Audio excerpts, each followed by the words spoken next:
um dos pontos que a gente estava conversando antes ali é que a nossa ideia, o nosso sonho é fidelizar o cliente de ponta a ponta. Desde o momento que ele quer comprar um terreno, que ele faça negócio com a gente, então é o momento dele projetar, dele executar, dele construir. Depois, se ele tiver de saco cheio e quiser vender, a gente também vende para ele, não tem problema.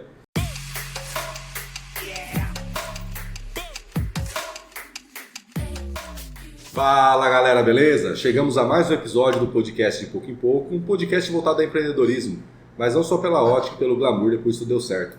Aqui a gente conta as histórias, a trajetória, os perrengues, mas que fizeram uma boa ideia sair do campo das ideias e se tornar realidade.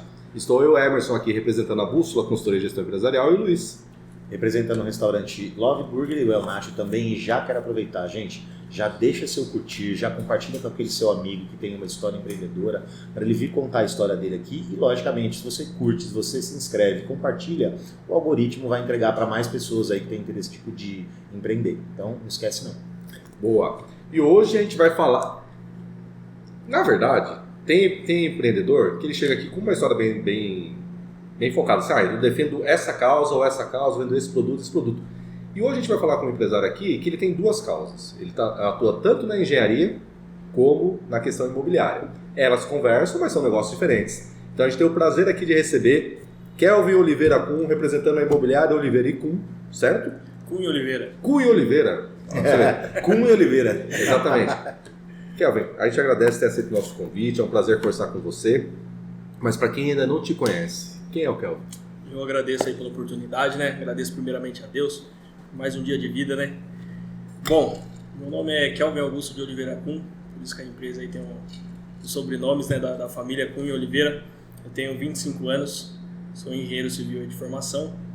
Tenho uma pós-graduação em projeto estrutural pela Unicamp, pela Universidade de Campinas, e atuo aí no setor de imobiliária e engenharia desde 2015, onde foi aí o meu emprego, né, onde eu comecei a trabalhar, já foi nessa área aí na empresa da família.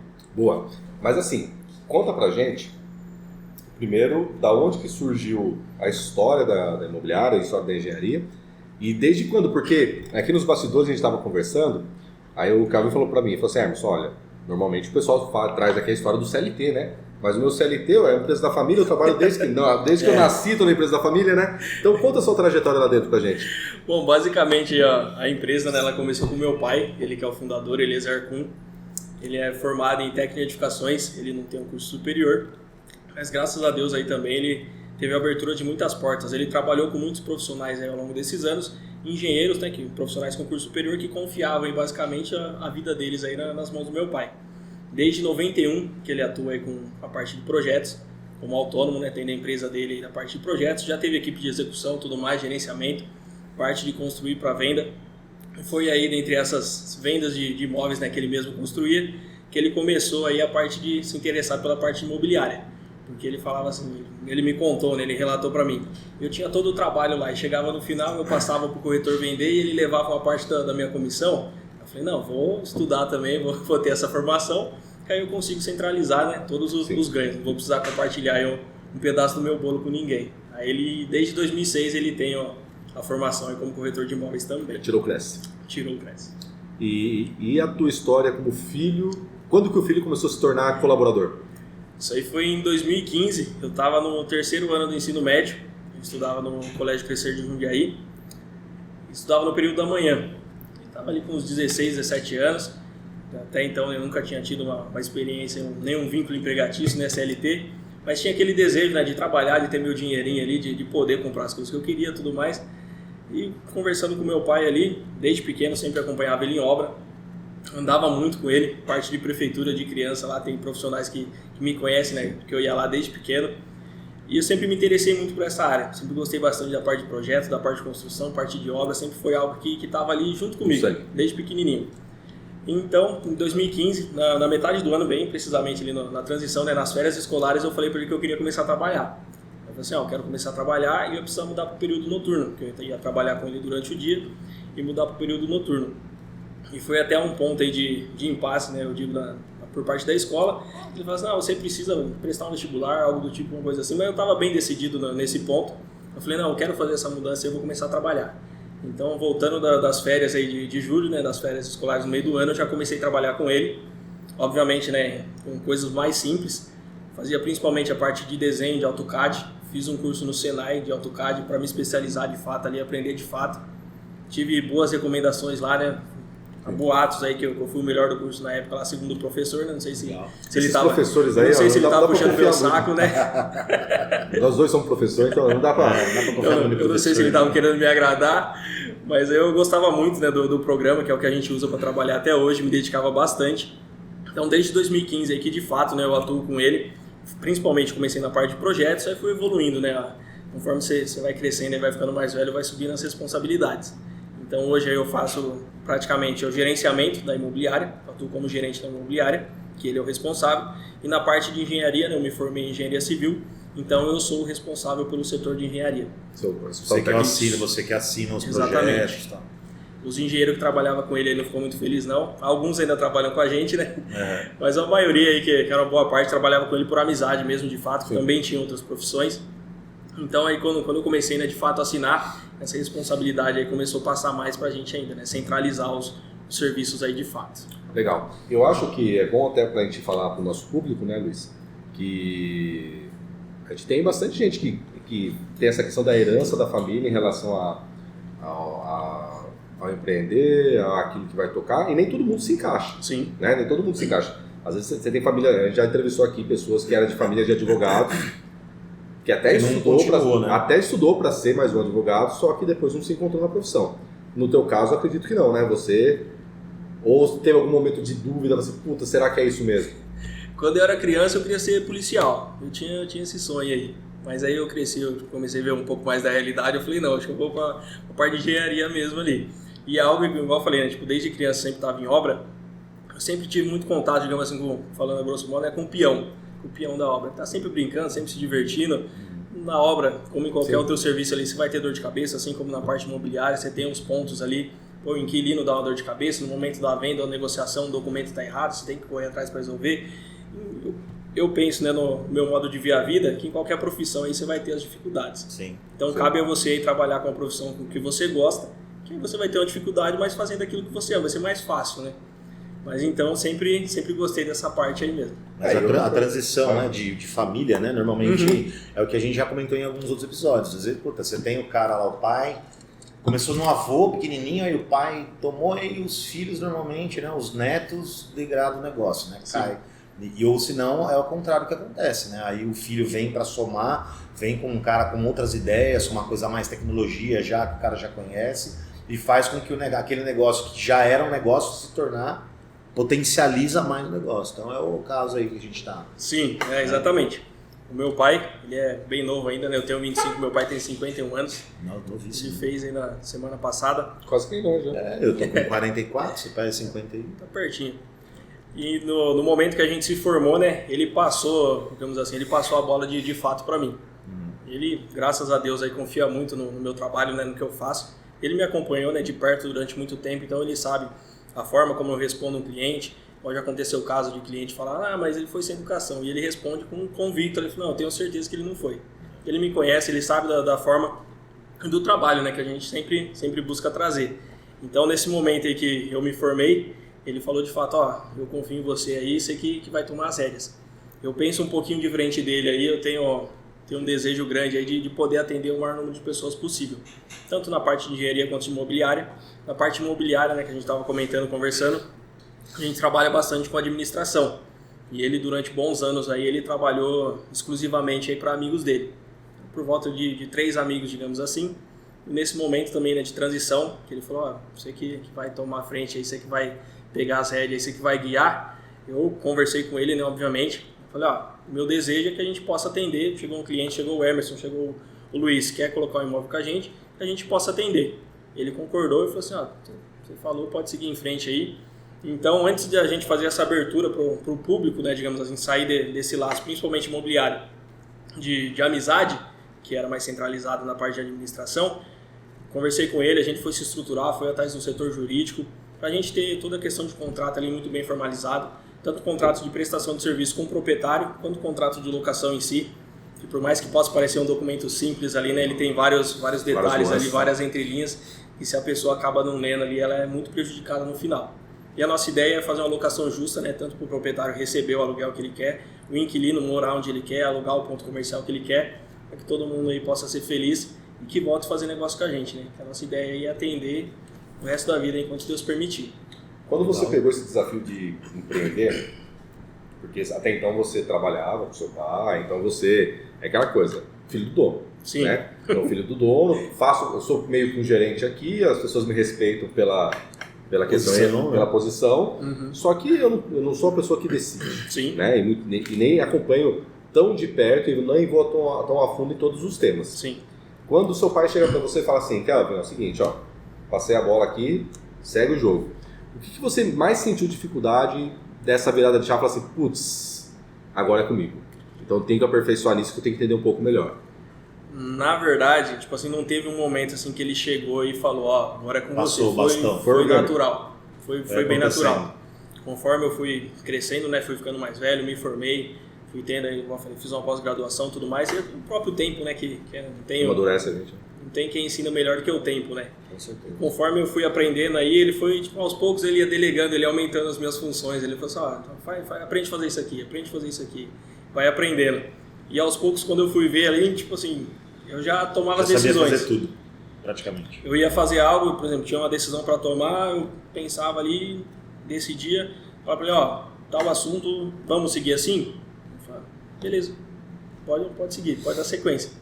E assim foi de uma forma tão natural, que às vezes é até engraçado, eu até comento com algumas pessoas, né, que eu não sei se eu teria a confiança que meu pai tem em mim, que é algo muito grande, né, igual a gente falou, toda uma questão familiar de um negócio que ele fundou, ele passar, ele entregar na minha mão, assim, para eu dar sequência e manter, né, todo o zelo, o respeito, a admiração que diversos profissionais aí, tanto clientes, né, têm por ele. Então é algo aí muito importante que de fato ele entregou na minha mão aí. Tá, mas como que foi essa transição? Porque assim, pelo que eu entendi, o trabalho do seu pai estava muito vinculado a uma rede pequena. Sim. Né? Então ele tinha ali um rol de amigos, provavelmente empresários, que de repente tinha ali mais de um imóvel, com certeza. Sim. Vários imóveis. E ele era um homem de confiança desses amigos, tanto para a questão de engenharia, quanto para a questão imobiliária. Sim. Né? E quando você chega e toma uma decisão, não, eu acho que a gente tem potencial para mais, então por que a gente vai ficar restrito a gerenciar só os imóveis dos amigos, por que a gente não vai para o mercado? Como que é trabalhar o mercado, entrar no mercado da engenharia e imobiliário aqui na região? É bem difícil, é bem desafiador. A gente sair da zona de conforto ali é desconfortável, né? Sim, literalmente. Então, a partir do momento que eu tomei essa decisão, eu conversei com ele e tal, tipo, de falar no sentido de expandir, de abrir as portas, de buscar abraçar o maior número de clientes possível, e ele falou, beleza, pode dar sequência. Aí eu senti que, por mais que não seja, como eu falei, foi muito natural, eu senti que veio a responsabilidade. Até mesmo porque é uma coisa que ele não fazia. Porque exatamente. Porque uma coisa nova para vocês, era novo tudo, né? Sim. Porque o natural era tudo aquilo que meu pai sabia fazer e fazia, você foi acumulando. Sim. Então meu pai fazia isso. Né? Só que daí essa ideia de ir para o mercado é uma coisa que seu pai não fazia. Então é o novo mesmo, né? Sim. E foi um desafio de fato. A questão da responsabilidade, igual, tipo assim, a questão do trabalho em si, quando você abre as portas aí, Deus abençoa, Ele permite que cheguem mais clientes pra gente, você vai ter que trabalhar mais. Consequentemente, é aumentar a equipe, contratar mais funcionários, etc. É isso que eu ia falar, você teve que estruturar tudo, né? Porque antes você tinha só aquele hall de amigos. Agora você está com a porta aberta. Exatamente. E fazendo anúncio, chegando gente, ligação. É a mesma coisa de você fazer lanche só para amigos. Fazer lanche só para amigos. E outra coisa, eu abrir uma porta para chegar para a cidade aí com 500 mil habitantes. Exatamente. Todo mundo que chegar e quiser comprar, você tem que atender. E tem que conseguir atender, até um ponto que a gente estava conversando, atender com qualidade ali, independente se a pessoa vai vir na segunda, se ela vai vir na sexta, se ela vai vir mês que vem, tem que conseguir manter um padrão. Então é um desafio bem grande. Na própria questão de demanda de trabalho, eu brinco aí que no mês passado, que a gente trabalhou bastante, foi um dos meses que eu mais trabalhei na vida. Conforme a gente pede, né, a benção e Deus abre as portas, vai chegando os clientes, a gente também tem que trabalhar. Isso é uma coisa que eu acho legal do Kelvin. O Kelvin eu conheço há pouco tempo. Eu acho que a gente conversou pela rede social primeiro, Sim. Né? Em relação ao podcast. A gente fechou o podcast, ele fechou bem antes a participação. Eu falei assim, Emerson, quero participar mais lá pra frente, né? Tanto que a gente até antecipou, era para ser na Sim. gravação de abril, a gente está vindo para cá já. Mas o Kelvin é um cara que ele procura não ficar parado, pelo que eu entendi, né? E tudo que você cutuca aí, você fala, tem uma oportunidade, bora. Ele fala, bora. Bora. Primeiro fala bora para depois saber o que é. Não, porque assim, é enxergar o que a situação pode te entregar Com certeza. de positivo, né? Eu acredito bastante, né? Igual eu participei do evento, né? Que você organizou a questão de network. Eu acredito muito nessa questão da conversa da pessoa, de fato, de conhecer o seu trabalho para te indicar. Exato. Ao meu ver, aí eu sou meio Caxias, né, em alguns pontos, eu acredito que a indicação aí não tem coisa melhor no mercado. É melhor venda. É melhor venda. Por mais que a pessoa veja um anúncio, ela não te conhece. Agora, se uma pessoa de confiança, um amigo seu de infância, fala assim, fiz um trabalho com o Kelvin lá, ele é realmente muito bom, a probabilidade dele me contratar é muito maior. A propaganda, essa é a propaganda boca a boca, né? Sim. A gente costuma brincar que a propaganda boca a boca ela é poderosíssima. Exatamente. Tanto pro bem quanto pro mal. Exatamente. Né? Porque ela pode falar assim, puta, cara, vai lá, fecha com o Kelvin, cara, gente boa pra caramba. Como ele fala, cara, não faz. E normalmente a propaganda negativa, ela é mais... Funciona mais É a assertiva. mesma coisa, o cara vem no restaurante aqui, come um hambúrguer. Nossa, o melhor hambúrguer que comi, não sei o que. Falei isso pra 3, 4 pessoas, mas ele vem aqui, é mal atendido. O produto estava ruim, ele vai falar pelo menos umas 10, 15 pessoas. Então mas ainda é a melhor, né? Mas a indicação é uma ferramenta poderosa, mas a gente cada vez indica menos. Uhum. Porque, assim, até há pouco tempo atrás, a gente não ficava muito preocupado com a nossa imagem indicando. Você chegava e falava assim, é meu amigo, vai lá, fala que eu que indiquei. Sim. Só que hoje você fica muito preocupado de não dar certo. Com certeza. Então hoje, para você fazer uma indicação, fala assim, já fiz trabalho com fulano, já fiz trabalho com ciclano, tô te indicando, é para confiar. Porque Sim. hoje você não vai colocar a sua mão no fogo para qualquer profissional. Qualquer um, né, digamos assim. E ainda mais na parte imobiliária e engenharia, geralmente o custo final, né, digamos assim, do produto ou do serviço é mais elevado. Né? E quer dizer, eu vou até complementar, desculpa, cara. Imagina. A gente indica não as pessoas que a gente acha que não vão errar. Porque o erro é do ser humano. Sim. Entendeu? O erro do ser humano está inerente. Não tô falando isso de você, mano. Nem imaginei que você estava falando. Não, mas, Nem tinha cogitado não, mas nem cogitei essa possibilidade. eu vou dar um exemplo, mas não. Eu posso chegar e falar assim, venham na Love ou no Elnat, venham consumir, que, uma experiência bacana, um lanche bacana. Pode ir lá que vocês não vão se arrepender. Cara, e eu tô falando isso, mas eu sei que pode errar. Sim. Entendeu? Pode chegar um dia aqui e o atendimento que eu falo que é excelente, não ser excelente no dia. O lanche que eu falar que é saboroso, que é diferente, a pessoa achar mais do mesmo. Mas a gente indica pessoas que, mais do que a capacidade de errar ou acertar, é a pessoa capaz de resolver. Exatamente. Mas aí é por isso que a gente fala sempre assim, né? Existe uma conta que você tem que ter um cliente. Um cliente, por exemplo, a gente aqui já errou com clientes, de cliente ligar aqui e falar assim, ô Luiz, beleza? Cara, o meu lanche veio errado. Puta, cara, peraí, que a gente já resolve já. Exato. Não, mas fica tranquilo. Vocês têm saldo positivo na nossa conta. Porque, você acertou 10 vezes com o cara. Você errou uma, tá tudo certo. Sim. Não, viu? Tranquilo. Eu sei que o padrão não é esse. Mas a pessoa, normalmente, ela sabe que pode acontecer um problema, né? Porque até robô erra. Né? Você imagina um atendimento humanizado, pessoas trabalhando. Às vezes você pega um funcionário que não está no melhor dia, que acontece, né? Exatamente. Mas o lance é você sempre manter esse saldo positivo. Porque se você erra 2 vezes, você tem 10, errou 2, até ok. Mas aí, na terceira, a pessoa já começa a falar... Mas aí pega o gatilho aí, do né? que o Caio falou de existir um padrão de qualidade. Exato. Sim. Quando você Mas estabelece- todo padrão não é 100%. Tudo bem, mas se você É. tem um padrão, você vai errar cada vez menos. Exato. Então a chance da pessoa chegar no dia que é o desvio padrão, Sim. né? A probabilidade É muito pequena, né? É muito pequena. Então assim, a cada 30 dias no restaurante, de repente, aquela funcionária não vai estar legal. Ou o cara da chapa não vai estar bem, enfim. Né? Mas para acontecer com aquela pessoa específica Sim. Não sei errar no, Isso, é não muito sei errar no sortudo, dia, você acertou nos outros é 19. sortudo essa. E aí acontece, entendeu? Mas aí quando você estabelece um padrão de qualidade, você vai ter um mínimo a entregar. Exatamente. E esse mínimo acaba fazendo diferença para o mercado. Com certeza. Até mesmo porque assim, né? Uma coisa que pegando um gatilho do que o Caio falou. A gente é prestador de serviço. Com certeza. O prestador de serviço está inerente ali o ser humano. O ser humano é imprevisível, tem um imponderável aí. Mas quando as empresas ou as pessoas elas começam a ter uma regularidade de qualidade, de atendimento, de personalidade, quando você começa a saber o que esperar dela. E é aí que traz a confiança. O mais difícil, eu até fico brincando, né, não a bipolaridade como um transtorno, é uma doença, mas a bipolaridade como um comportamento. Pessoas bipolares, aquela que, te trata hiper bem de manhã e à noite já ferra com tudo, você não confia. Porque qual a versão dela que você vai encontrar amanhã? Fiquei com medo, né? Fica inseguro. É a versão que topa tudo ou é a versão insegura? Uhum. É a versão que é teu parceiro ou a versão que vai virar a cara pra você? Sim. Como você não sabe qual é a versão, você não confia. Fala assim, eu não vou indicar uma pessoa que é bipolar. Com certeza. Agora, quando você vê que a pessoa tem uma constância, ela vai gerando uma credibilidade aonde você Não, vai falando e a sinceridade, né, cara? Porque assim, a gente fala, por mais a gente presta serviço, eu vendo um produto, você já vende um serviço. Bem que você vende produto também, porque isso também constrói, né? Uhum. Mas eu falo assim, cara, tem muitas pessoas que passaram, assim, quando eu trabalhava com marketing, de você contratar, por exemplo, um vendedor que vende serviço gráfico. Você ligar pro cara, não, tá, tem um evento, vai acontecer tal dia, eu preciso desse material. Não, o vendedor para vender, ele quer abraçar a venda. Ele aceita tudo. Ah, achar comigo, Tudo é possível. Pra amanhã, pra amanhã, 6 da beleza, manhã. deixa que eu resolvo. Tal. Chegava no dia, o cara não resolvia. E às vezes eu tive já vendedores que depois trabalhou comigo, cara, trabalhou durante anos. E pra onde eu fui, eu ia atrás daquele cara. Independente de que empresa que eu tava, eu ia atrás dele. Porque, cara, o primeiro não pra mim que ele falou, Luiz, eu não consigo te atender. Nisso, na hora que você tá comprando, às vezes te quebra as partes. Como não? Todo mundo te fala assim, cara, eu não posso, porque senão eu vou complicar a tua vida.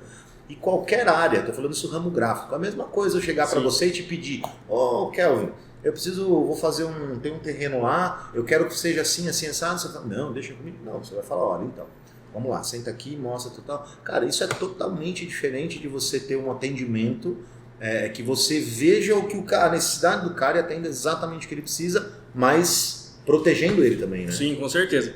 Um dos pontos que a gente estava conversando antes ali é que a nossa ideia, o nosso sonho é fidelizar o cliente de ponta a ponta. Desde o momento que ele quer comprar um terreno, que ele faça negócio com a gente, até o momento dele projetar, dele executar, dele construir. Depois, se ele tiver de saco cheio e quiser vender, a gente também vende para ele, não tem problema. Mas são muitos pontos aí que a gente tem que ter, principalmente a sinceridade, né, a transparência com o cliente. Sim. Igual, já chegaram diversos clientes e falaram assim, por exemplo, um outro profissional chegou para mim e falou que eu conseguia fazer isso, isso e isso. Eu consigo? Assim, de fato você consegue, só que você vai gastar 5 vezes mais se você fizer assim, assim, assim. Sim. Você consegue? Você consegue. Só que tem um asterisco ali, tem as entrelinhas ali que se você não ler, se você não for informado, é um ponto ali que vai te acarretar muitos custos. Sim, isso aí se aplica tanto na parte imobiliária. Olha, então apareceu uma oportunidade excelente para mim aqui. Eu consigo fazer a compra desse imóvel, vai ser bom porque eu quero? Aí você vai analisar, você consegue, só que depois seu documento vai ficar vinculado a outra pessoa. Um imóvel que você não consegue fazer separar, desdobrar. Eu consigo fazer tal coisa? Depende, você quer documento? Quero, então não. Então, são coisas que às vezes o cara na hora de vender ele só não está quer olhando saber. a comissão. Exatamente. Né? Não está olhando para o cara. Infelizmente acontece bastante, tanto na parte imobiliária quanto na parte de engenharia. Engenharia eu acredito que é até mais, como é que eu posso dizer, mais responsabilidade, porque a gente assina um documento de responsabilidade técnica que ele vai perdurar aí pelo resto da nossa vida. Você pode responder até civilmente se acontecer. Pode ser preso. Pode, se acontecer uma fatalidade. Cai a casa lá, você assinou estrutural se e você assinou uma questão de execução, né, de um projeto, que você é o responsável por executar aquela obra, você tem uma responsabilidade aí caso... No pior dos casos, que é muito difícil acontecer, no pior dos casos, caiu uma estrutura lá que você assinou, matou uma alguém. Fatalidade, matou, feriu alguém, que acontece bastante também durante a própria execução, não ter um cuidado ali, uma cautela. Na hora da obra, né? Na hora da obra. Diversos casos que tem, né, de pedreiros profissionais autônomos que se lesionaram lá, não tinham registro, não tinha nada e acaba ficando independentes, né, o resto da vida. Baixar a qualidade de material. Exatamente, diversos pontos ali. Um exemplo clássico aí que eu acabo usando na questão de fundação. Por exemplo, às vezes tem um projeto estrutural lá, tem uma broca que é para perfurar 10 metros. O cara que você contratou perfurou 2 e concretou. Como você vai saber que não tem 8 embaixo de lá? Você vai pegar uma pá, vai arrancar os 8 metros de lá? Ver se tá. Por isso que tem que ser uma pessoa da sua confiança ali e que de fato você saiba ali que não vai te enganar. Principalmente, um exemplo que eu dou, principalmente questão de fundação, porque depois que está enterrado e está debaixo da terra, não tem como você mexer. Até tem como você mexer, só que entra no ponto do custo. O custo ele vai aumentar muito mais. Uma das coisas que eu aprendi na faculdade fala sobre a lei de Sitter, não sei se vocês conhecem. Foi o meu professor que ensinou, o Thiago Priosta, foi meu orientador também no TCC. Sobre a questão de custos que você tem voltado para a parte de engenharia. Se você tem um erro de projeto e você não corrige ele na questão do projeto, ele vai para execução, ele já vai encarecer 5 vezes mais. Se você não quis resolver durante a execução, deixou para corrigir ele no momento que ele deu problema, ele vai aumentar exponencialmente. Então vai ser 25 vezes mais caro você corrigir ele no momento da execução. Então, 25 vezes. Então o que é melhor? Você mandar corrigir um projeto lá que foi plotado errado no momento de execução, que você vai gastar, chutando alto, R$100 de cópia de plotagens, você gastar depois 25 vezes mais porque ninguém quis corrigir na execução. Ah, não, o projeto veio assim. Esperou dar pau. É negligência, né? Mas você sabe que, pegando esse gatilho que você falou, no marketing, a gente fala que o custo do cuidado é bem menor que o custo do reparo. É o mesmo É princípio. a mesma lógica, né? Uhum. Então, assim, o que é o custo do cuidado pensando na área comercial? Você ter um cliente, cuidar dele, atender bem ele, ficar em cima, ficar ali monitorando o que está acontecendo e tentar ir resolvendo as pequenas coisas que podem surgir ou antecipar algumas coisas, esse custo é estritamente menor do que você deixar dar pau. Exatamente. Na hora que você deixou dar pau, a tua imagem começou a denegrir, né? a confiança foi embora. Mais do que isso, quando você cuida bem de um cliente, a tendência dele olhar para o mercado é menor. Sim. Porque, estou sendo bem atendido, a pessoa, aquilo que ela está prometendo, ela está entregando. Estou satisfeito, então por que eu vou trocar? Exatamente. Então eu diminuo as barreiras, eu coloco uma barreira ali para o mercado. Agora, quando eu começo a falhar, aí eu falo assim, puta, mano, eu acho que é melhor eu começar a considerar uma segunda, terceira, quarta opção, porque já está dando sinais que isso que vai me deixar na mão um dia. Uhum. Né? Então acho que é a mesma lógica da engenharia, a lógica que vem para o mercado. Mas daí pegando um gancho, Kelvin, uma coisa que eu acho que o seu pai não fazia, que acho que começou com você, é a questão de vender. Não de vender o imóvel, mas de vender o trabalho para um cliente proprietário, porque se ele lidava mais com amigos, Uhum. né, então pelo que eu entendi, ele tinha mais os amigos ali que confiavam a ele, e provavelmente era a indicação de um amigo para outro. Principalmente no setor de imobiliária, mas na questão da parte de projetos aí de engenharia, ele tinha como é que eu posso dizer, um charme que as pessoas contratavam ele para resolver problema. Tá. Então, Deu pau? durante muito tempo, a gente estava comentando a questão de regularização aqui no município, que agora, nesse momento atual, né, 2024, está praticamente inviável. Mas anos atrás, aí, se você voltar o plano diretor de 2019 e 2018 para frente, digamos assim, o pessoal chegava nele e falava assim, fulano me indicou, falou que você é o único que vai conseguir resolver meu caso. Então ele chegava a muitas pessoas, questão de indicação, mas de próprios clientes, que chegavam e falavam assim, falaram para mim que só você vai conseguir resolver isso aqui. E ele, por um bom tempo, aí, ele acabou levando essa boa fama aí, né, de conseguir resolver problema. Isso, mas a gente recebe para resolver problema, né, digamos assim. Seja para evitar eles no começo, né, pensando na questão de projeto e tudo mais, ou num caso desse, que é regularizar um imóvel que já foi construído, você pegar, analisar, ver, a gente consegue fazer, é viável fazer dessa forma, tem essa parte na lei aqui que permite a gente trabalhar dessa forma. Então ele, na parte imobiliária, né, como eu comentei, ele trabalhava exclusivamente para amigos, né, mas na parte de projetos aí ele abraçou uma boa parte de Jundiaí, falando a grosso modo, mas ele tem, se eu não me engano, aí são mais de 1.000 ou 2.000 projetos aprovados. Então, mas mesmo assim...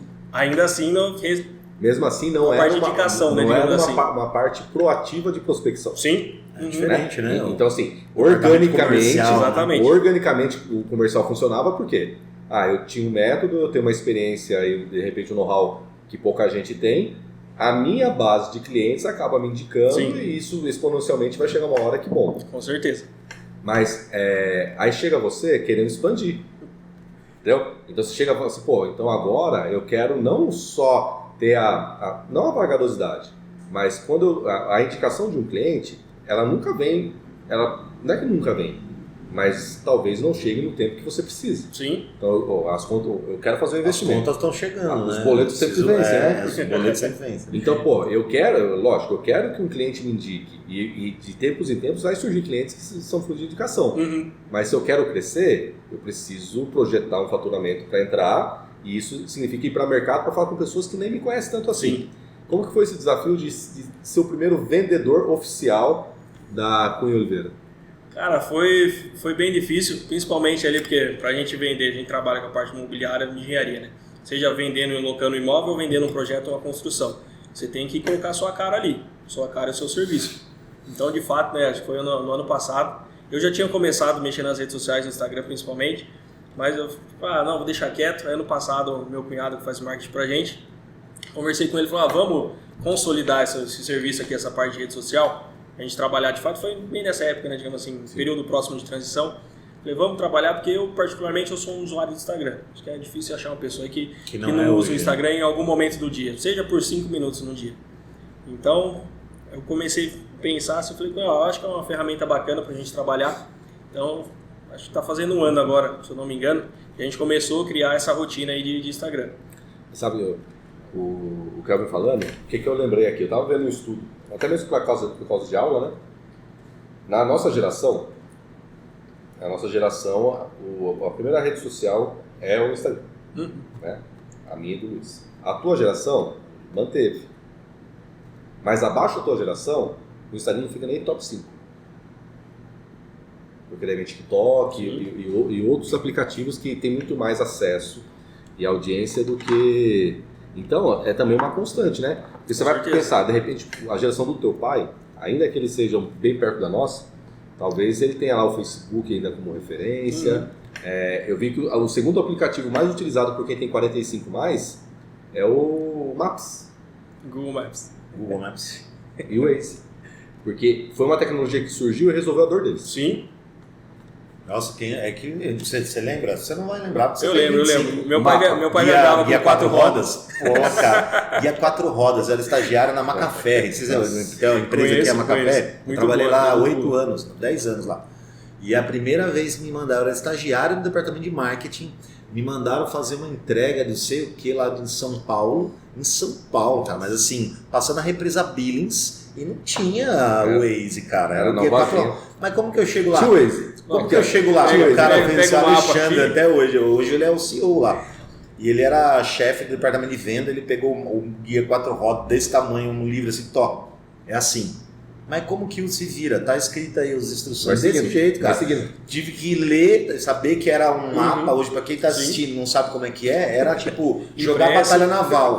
Você tinha que achar a rua, tinha a rua lá no mapa, na página 352, na coluna A3. Aí você vinha na A3 aqui, você encontrava a rua, só que aí você tinha que pegar as avenidas, como que você chegava lá. Tinha que fazer as era muito louco, onde você tinha que virar. Era muito louco, aí você tinha que ir parando em cada posto de gasolina, aqui.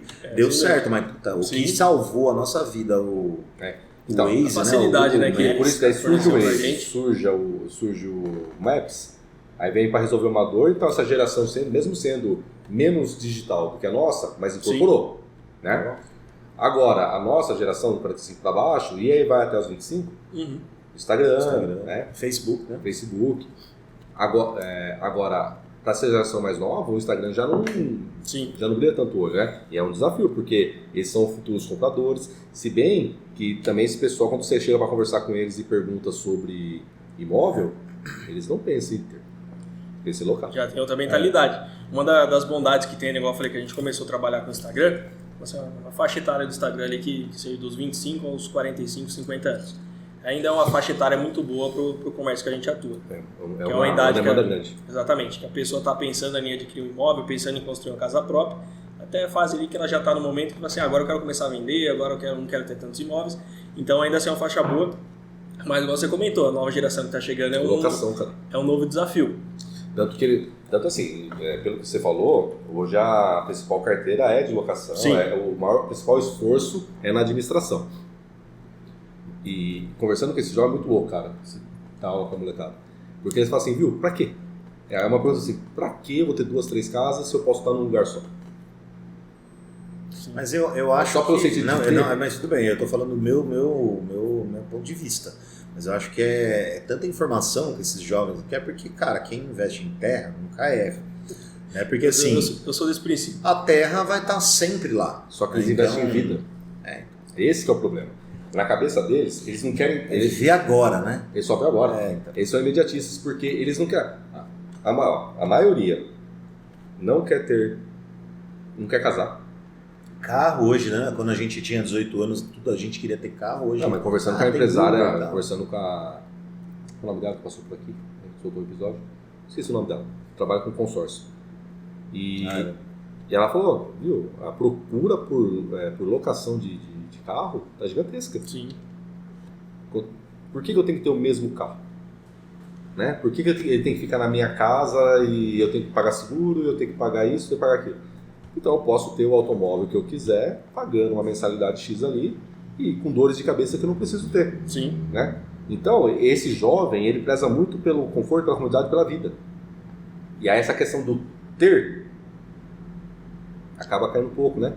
É um grande desafio. É um desafio para vocês, né? Isso Sim. aí, né? Não, mas se você for pensar no mercado imobiliário, é exponencial o número de locações de imóveis. Sim. Não, talvez não de aquisição de imóveis. Mas por outro lado, se eu for pensar assim, se tem alguém que está alugando um imóvel é porque ele comprou, Porque ele tem alguém construiu. que tem, exato. Então, por mais que, por exemplo, que a geração nova ali, ela queira a demanda de locação, alguém vai ter que construir essa locação para ela. Então, de toda forma, esse mercado acaba sendo fomentado. Mas, de fato, é um grande desafio você convencer um jovem hoje aí que é bom ele ter uma casa. Isso aí varia muito de opinião, né? Mas a gente que trabalha com essa área, a gente é suspeito a falar. Que é muito recomendado, se você tem um espaço seu. Mas eu não quero ficar morando numa casa. Tudo bem, você compra uma casa, você aluga com o aluguel que você vai ter da sua casa, você mora onde você quiser. Renda passiva. Um exemplo. Exatamente, questão de renda passiva. Por quem que não gostaria, falar grosso modo, né, sem dor de cabeça, uma locação, mas você ter um imóvel lá com 10 unidades disponíveis, por exemplo, alugado a R$1.000, te rendendo 10 mil por mês sem esforço algum. Isso é grosso modo. E o Kelvin, tem umas... Hoje tem aquela, até perguntei aqui nos bastidores que eu estava batendo papo, né, de pré-moldadas. Sim. Hoje tem as casas lá, aquela Elon Musk tem uma empresa, né, que faz casas prontas já. Você compra, é um container, como se fosse um container, ela já vem moldada, ela vem pronta, com móvel e tudo, né? Você só precisa ter o terreno. Agora, o cara vai investir num negócio desse aí, pega um terreno lá, 1.000 metros quadrados, quantos daquele negócio você não coloca ali dentro? Você faz um monte. Você faz um monte ali e loca, né? Porque, Sim. E é barato, né? Sim. E como você vê esse ponto de vista aí dessas casas? Você acha que vai comer o mercado de quem constrói? Vocês vão ter que entrar mais ou menos nisso também? Essa é uma pergunta muito boa e polêmica, eu diria. Por quê? No Brasil, digamos assim, na nossa região principalmente, nós temos muito essa questão de construir alvenaria. Obviamente, um exemplo, o cara que quer construir um galpão em 6 meses de 20, 50, 100 mil metros, ele vai com pré-moldado. Ele já tem toda a questão de projeto, ele já vem estruturado para isso. Ele já tem um projeto, ele já falou com a fábrica já deu prazo para ele. Então, tipo, em 6 meses ele quer pronto, porque ele já tem um cliente que vai entrar em 6 meses. Aí, beleza. Ele vai partir para como é que posso dizer? Um método mais tecnológico. Sim. Pré-moldado, querendo ou não, um método mais tecnológico. Mas agora, digamos assim, o seu Joãozinho, que mora no interior aqui de São Paulo, que tem um depósito que vende material lá, que tem areia, pedra, cimento, tudo que ele precisa em tijolo, tudo que ele precisa para construir. Então, nós temos muito enraizado essa questão de construir em alvenaria aqui no Brasil. Sim. Principalmente concreto armado, né? Que é ferro e aço. Ferro e aço. Aço e concreto. Então, por quê? Pela facilidade que a gente tem de encontrar material e mão de obra. Aqui no Brasil, se começou uma obra ali, pode ser que dependendo... E porque também não tem muita tragédia natural. Sim. É por causa do tempo de história que você tem, né? Assim, é algo que vem sendo estudado, né? Há muito tempo. Sim. Então, a alvenaria concreto armado. Tem 500, 1000 anos que o pessoal utiliza esse método. Já teve tragédias e tudo mais, o pessoal foi aprendendo questão de normas. Tem muita questão de norma vinculada a concreto armado. É esse método construtivo. Agora o pré-moldado, tem suas normas. Tem um método novo que chama ICF, não sei se vocês conhecem, o sistema de forma de isopor. Você faz uma forma de isopor que já vem com as tubulações tudo pronto, você só preenche ela. É um método novo, digamos assim, tem... Eu vi um aço lá novo, steel, não sei da Steel frame. Steel frame, também é uma opção. Tem várias Estados opções. Unidos usa muito, né? Estados Unidos tem bastante wood frame, que é o de madeira. O steel só muda o material. Lá tem bastante madeira por questões térmicas, né? Sim. E também pela facilidade do material lá. E de ter terremotos, as coisas, né? Caiu, é rapidinho de consertar. Né? Exatamente.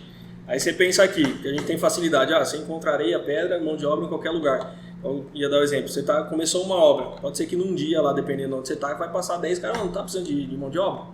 Porque é algo mais simples de ser executado. Agora você construir um sistema de forma, você precisa de uma pessoa mais qualificada, mais experiente. É uma mão de obra mais especializada, então seu custo vai ser maior. O prazo para a construção é menor, tudo bem.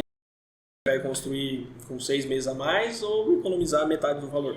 Aí vai do seu critério. Obviamente, é muito bom a gente ter essa diversidade de métodos para a pessoa poder optar. Assim, não, eu preciso para ontem. Então, o melhor para você é esse. Eu não estou com tanta pressa, eu quero fazer com meu pai, por exemplo, que é pedreiro. Então, você faz por aqui, você vai economizar assim, assado. Como é que eu posso dizer? A gente consegue encaixar cada método construtivo de acordo com o que o cliente está precisando. Disponibilidade de recursos. E é legal que a Cunha Oliveira vocês têm tudo, né? Você tem desde a venda, né? O cara abraçou tudo, meu. Ele vende o terreno, Ele faz o projeto, ele constrói, ele aluga, ele vende se precisar. Se o cara tiver com muita dor de cabeça, quando terminou a construção, eu falei, nossa, tô de saco cheio de construir, quero vender. Eu falei, então beleza, deixa com a gente, já tá na mão. Se você fizesse pão, se você fizesse tudo. Se fizesse tudo, né? Exatamente. Você planta o trigo, aí você faz a farinha, faz trigo, o pão. Faz o pão. Não, genial, quem faz isso daí é o Chitãozinho Chororó, né? Eles têm tanta matéria-prima, né? Que é o produto, o commodity, que é o boi. Eles têm aí, e tem a Montana Grill, que eles vendem o bife de picanha. Né? É muito bacana. A nossa ideia é, de fato, né, conseguir fidelizar o cliente durante todo esse processo. O método construtivo é muito bacana, é muito legal, é muito interessante para a engenharia que cada vez tenha mais opções para a gente poder estudar, especializar. Um dos pontos, né, igual eu falei aqui, eu sou meio Caxias, então eu ainda sou bem a favor aí do concreto armado. Por quê? Um exemplo do ICF, que é a forma de isopor. É um método mais recente, mais novo. Eu não sei ao certo, mas, por exemplo, que tem aí 10 anos de mercado. A gente não sabe o comportamento dele a longo prazo. O concreto armado a gente sabe. Sim. Então, digamos assim, eu posso não ter essa experiência aí de trabalhar com ICF por ser mais receoso, né? Enquanto outros profissionais que têm a coragem, estudam, falam, não, eu conheço ICF aqui, vou trabalhar. Eu, por outro lado, eu prefiro esperar mais um pouco. Um exemplo, não estou criticando o método nem nada. Por exemplo, que tenha lá no ICF que daqui 250 anos ele dá um defeito. Que deu uma fissura, por exemplo. Vai ter uma fissura lá que o isopor já não tem mais resistência, etc e tal. A gente só vai saber quando chegar em 250 anos. Eu não vou estar mais aqui, creio eu. Mas então os profissionais da época, né, quando chegar nessa época, eles vão analisar e assim vai acontecendo. Igual sempre tem, né, reforma de norma e tudo mais. O pessoal vai estudando, vai aprendendo, vai melhorando. Sim. Então eu particularmente, por enquanto, eu prefiro trabalhar com concreto armado. Mas tem amigo meu que não compra carro que saia novo. Então, porque normalmente você não espera dar o cicalda. Espera dar o tempo ali de maturidade do recall, e aí depois a nova geração desse mesmo carro ele vai lá e compra, porque em teoria é uma versão mais... O bacana do mercado, digamos assim, né, tanto de profissionais quanto de clientes, é você ter os dois lados. O lado mais ousado ali, mais inovador, que não, saiu ICF ontem, eu quero uma casa ICF hoje. Não tem problema algum. Aí tem outro que fala assim... Daqui 5 anos vai te dar problema, você não sabe, porque não existe estudo ainda que comprova. E pode ser que não dê problema, mas ele teve a coragem, igual tem inúmeros casos ainda, a pessoa que teve a coragem foi lá e falou assim, não, eu quero fazer assim, aí vai ser a pioneira, ela que fez teve a coragem. Enquanto vai ter outro que vai falar assim, não, eu prefiro fazer no concreto armado. Eu vou no mais tranquilo. A gente participou da FEICAD aqui no Maxi Shopping no ano passado, chegou uma cliente pra gente com um caso que ela queria colocar uma viga só, de pré-moldado no fundo da casa dela. Porque, não sei se chegou a informação para ela que era mais resistente e tudo mais. Pensando em pré-moldado, né? Para você mandar fabricar uma peça de pré-moldado, geralmente eles fazem em larga escala. Tipo, coisa grande, um galpão. Sim. Tipo, que ele vai fazer lá, tem um molde de peça, ele vai fazer a reprodução lá, vai fazer 50 peças daquela, depois troca a forma, vai 100. Então ela queria fazer uma peça de pré-moldado para colocar em casa. Se for pensar na logística desse negócio, na questão de resistência que ela estava pensando, de fato tem uma resistência boa? Sim, a resistência é muito boa. Tanto que a maioria dos construtores comerciais hoje são pré-moldados, pela praticidade que você tem, etc e tal. Mas a viabilidade de você colocar uma viga de pré-moldado na sua casa... O custo é muito maior. O custo da logística para entrar com essa peça de pré-moldado pronta na sua casa, como que o pessoal vai fazer? Vai ser por guindaste? Para você parar a empresa para fazer uma peça pré-moldada. Então, faz, mas você vai ter que pagar por isso. Você paga. Exatamente. Você paga, né? Você vai pagar, um exemplo, 10 vezes mais numa peça que se você fizesse de concreto armado, teria a mesma resistência. Sim. A mesma finalidade no final da construção. Por fim, eu passei para ela esse ponto, comentei com ela e tal, eu não sei se ela não acreditou muito, mas ela não voltou a falar com a gente. Não sei se ela optou aí por fazer de pré-moldado. Não tem problema algum, é a escolha dela, desde que ela tenha ciência. Que ela seja informada, tem um custo maior, a resistência é a mesma, se você quer, seu objetivo às de vida. vida. Às vezes por estética, né? Às vezes vai ficar lá uma viga. Sim, mas o dela, pelo que ela comentou, era pela resistência. Que a gente conseguiria atingir ali de maneira, vou dizer igual, mas muito similar com outra modalidade. Mas ela queria, por esse motivo, ela tem ciência do custo. Ela sabendo que ela estava não sendo enganada, não tem problema algum. É uma escolha isso dela. É mais importante. Exatamente. 43 minutos não parece. Passa o tempo voa, né? Quando a gente se diverte. A gente sempre pede na reta final que o empresário fale de projetos. Então, o que a Cunha Oliveira tem de projetos para o futuro? Como que vocês estão pensando aí no cenário? Cara, a minha ideia, a minha intenção, como é que eu posso dizer? Eu planejo abraçar o mundo aí até onde Deus me permitir. querendo ser prepotente nem nada, a gente busca se estruturar, né, tipo, contratar funcionário para que possa atender, para ter uma equipe sólida e que cada vez mais a gente possa ter na nossa equipe aí profissionais de qualidade, para que nossos clientes saiam satisfeitos. A nossa ideia é de expansão, captar o maior número de imóveis possível, alocar o maior número de imóveis, vender o maior número de imóveis, parte de projeto, chegar ao maior número de projetos para a gente aí, obviamente que a gente consiga atender, né, com a demanda, com o padrão de qualidade que a gente já comentou, chegar num ponto e falar assim, ó, tem 20 projetos para você fazer sozinho. Eu falei, não, peraí, eu preciso de mais um funcionário, acho 40, então eu vou precisar de mais um. E assim, proporcionalmente, né, conforme as bênçãos de Deus aí para a nossa vida, a gente vai se estruturando. Mas a ideia eu não, como é que eu posso dizer, eu não coloco um limite, até onde for possível, aí Deus me permitir, eu quero poder trabalhar. E hoje estão em quantos lá, Kelvin?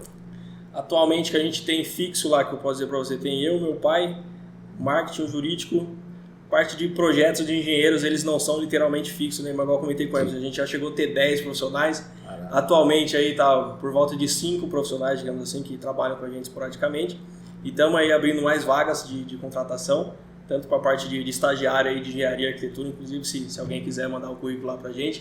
Como eu comentei, né? A gente está buscando expandir e a gente vai precisar de profissional. Isso aí não tem como. Eu não consigo fazer mágica aí de atender todos os clientes sozinho. Exatamente, é finito. Eu preciso ter alguém ali para me ajudar. Obviamente, uma pessoa que eu vou treinar.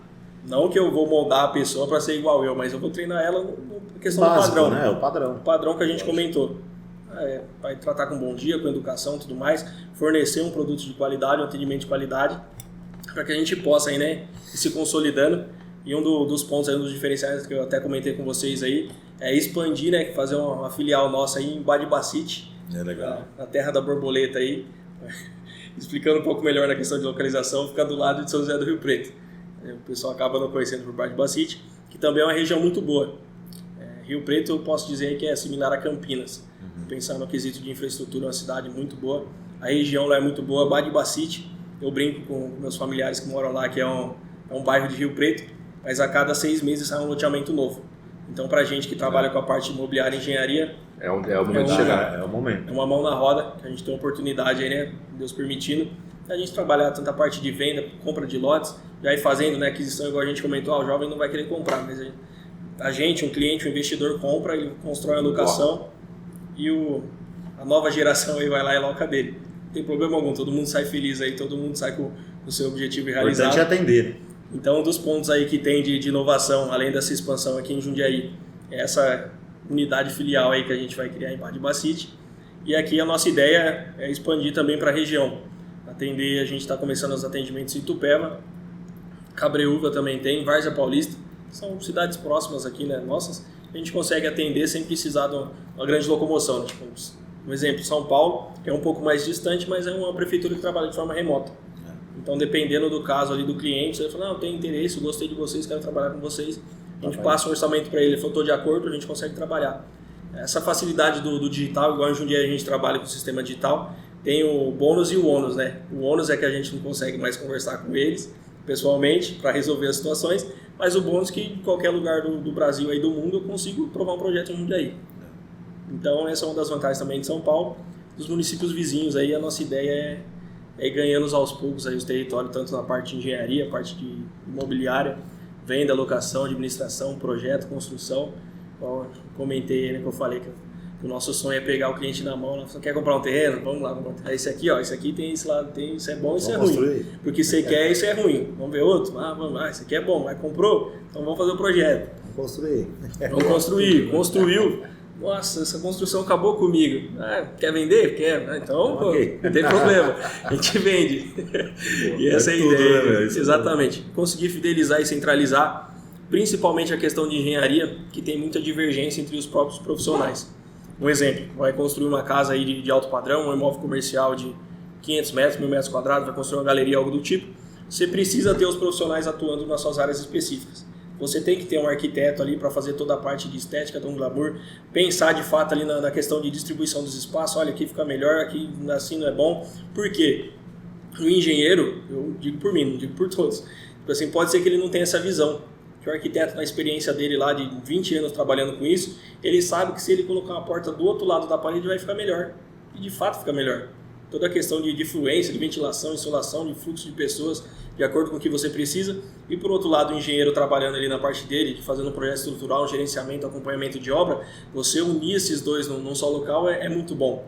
Porque geralmente o que acontece? Você contrata separado e tenta unir. E no momento que você vai unir ali, as peças começam a não se encaixar. Aí não encaixa nos profissionais, aí não encaixa com a mão de obra, e aí que muita gente acaba tendo o famoso trauma, né, de construir. Boa. Nossa, minha última construção acabou comigo. E a nossa ideia é que não tenha mais ninguém traumatizado aí com construção, é só contratar a gente aí, né, que a gente vai fazer o projeto, a gente vai unir os profissionais, a gente vai executar, você não vai se preocupar com nada. Só em pagar a gente. Então, assim, 50 minutos, a gente está chegando ao final do episódio. Eu gostaria de agradecer, né, desejar sucesso aí, tanto nessa empreita em Jundiaí, nesse crescimento, mas também em Badiba City. Terra da Borboleta. Terra da Borboleta. Então, ó, Vou Oliveira, Terra da Borboleta. Luiz, agradeço você demais. Valeu, mais um episódio. Valeu, Kelvin. Valeu, eu que agradeço. E, gente, conhecendo a Terra da Borboleta, a gente finaliza mais um episódio do podcast de Pouco em Pouco, um podcast voltado ao empreendedorismo, mas não só pela lógica, pelo glamour, por isso deu certo. Aqui a gente conta a história, a trajetória, os perrengues, mas que fizeram uma boa ideia, sair do campo das ideias e tornar realidade. Até a próxima. Valeu. Falou, tchau, tchau. Boa.